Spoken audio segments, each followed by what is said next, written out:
Okay, I am here to dunk on race realism.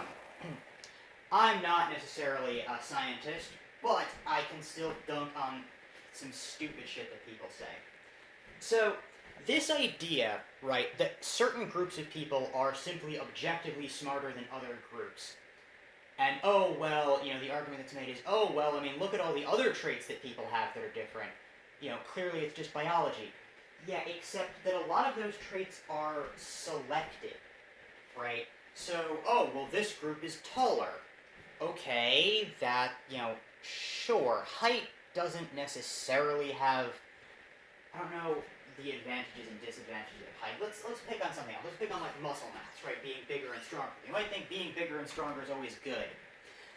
Well, not necessarily, because if you live in a society, in an area where food is scarce, where resources are scarce, all that muscle mass means you need more food, which means that in a food shortage you die first, particularly if you're in an area where there's not a lot of meat, right? You don't have the protein resources to build up all that muscle.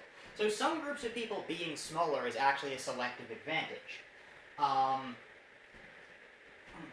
right? Having darker versus lighter skin, right? Darker skin is an advantage in a hot climate, lighter skin is an advantage in a cold climate.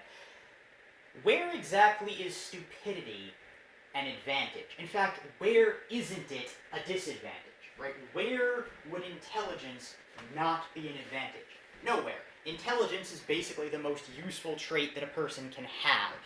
It's not the only useful trait that a person can have, but it's pretty much the most universally applicable. That's kind of why humans are successful in the way that they are. So, right, there is no scenario where intelligence won't help you. Now, could I believe that different groups of people are prone to different types of intelligence? Sure, right? If you were to tell me, hey, Asians have higher reading comprehension, whereas people of Native American descent have higher pattern recognition.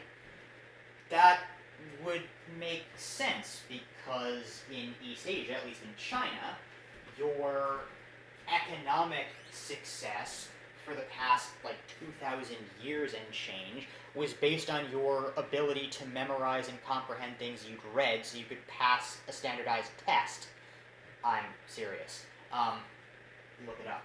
Look up China Imperial Exam. Whereas in an illiterate hunter-gatherer society, reading comprehension is useless. Whereas pattern recognition, right, being able to recognize, is super important. Pattern recognition lets you live. So you'd select for people who people with better pattern recognition skills survive more, reproduce more, that gets passed on. And you never select for the ability for being better at reading comprehension, if that's even genetic. I don't know if it is. I would seem to have some genetic component to it, or at least epigenetic, because some people are naturally extremely able, and some people, despite coming from, are functionally disabled. So there'd seem to be some component that is not just social conditioning. In my non-expert opinion, but I've I've certainly dealt with enough people with disabilities. I have some idea what I'm talking about. So yeah, that's the idea that general intelligence, this group is just dumb. They're genetics just didn't select for them to be smart. Think about that for a second, right? And actually think about this. A hunter-gatherer society really relies on being intelligent in certain ways. Again, not reading comprehension, because they're not reading anything, but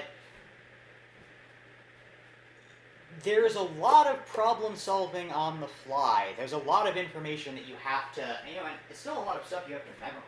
Right? You still have to memorize how to do all of the things you need to do in a day. You're not writing it down, you're certainly not Googling it. You need to know it.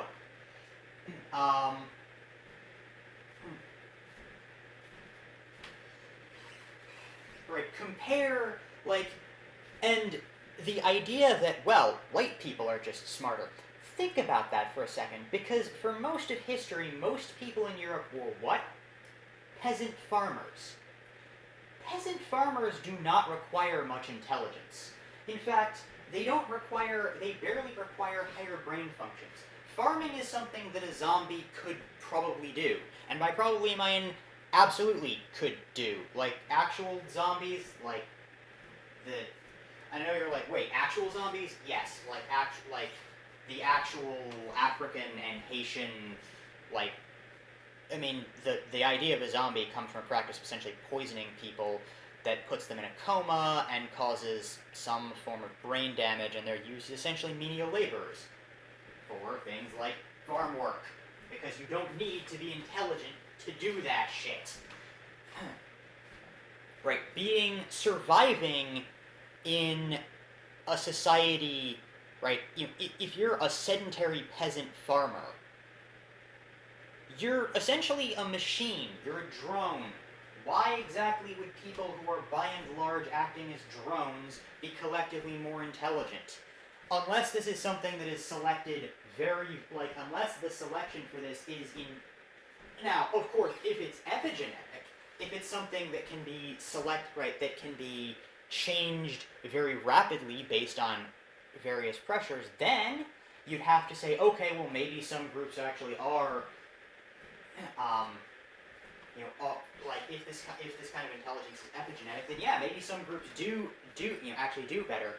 But any given group you find under the right circumstances would probably then be able to adapt. So this idea of, oh, well, I mean, it's just how it is. White people are just smarter than black people. Well, no, that's almost certainly wrong. It's also not, bear in mind that race realism is not widely accepted science. It's still pretty fucking fringe. So remember that as well. But yeah, no, this is a dumb argument, and I hate that we have to have it in 2019. We should be past this shit. I really fucking hate people sometimes. You know that? I genuinely hate that this is a discussion that needs to happen, but it does. It does. Anyway, that's my 7 minutes of rant. Fuck racists, and fuck people who call themselves race realists to cover up their racism. And fuck Sam Harris in particular, because he's not just a race realist, but also an apologist for American imperialism, and he has a massive hate on for Muslims, and he's just an apologist for torture and a dick. Peace.